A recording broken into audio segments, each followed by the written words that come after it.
Reports of shots fired just as court opened for the day meant all hands on deck at the Newcastle County Courthouse Monday. Over the courthouse, in the Wilmington Courthouse, we got shots fired here.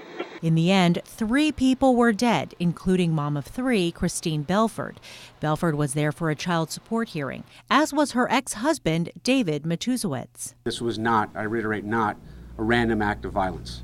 Preliminarily, this was the result of a custody dispute that has lasted in our court system for several years. Neighbors say when Belford and Matuzowicz lived in Middletown, their home was not a happy one. There was lots of problems in the household when they lived there, so I guess he was never going to let it go. Once the 2006 divorce was final, Matuzowicz and his mother Lenore were convicted of kidnapping the couple's children. They were arrested in 2009 in Nicaragua.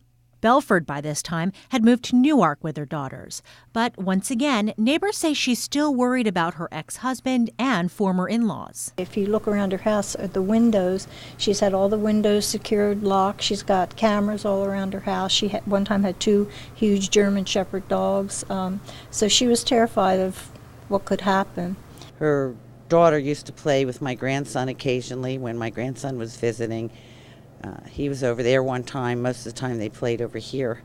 My interactions with 2 of the daughters, I had more interactions with them, and they were always really good, nice kids. Experts believe Belford was a victim of domestic abuse. I do think that cases like this, where we have a perpetrator or a perpetrator's family that was very very much after the victim, really trying to make life difficult for her, and clearly in the end, it had the worst outcome that we would ever want to see.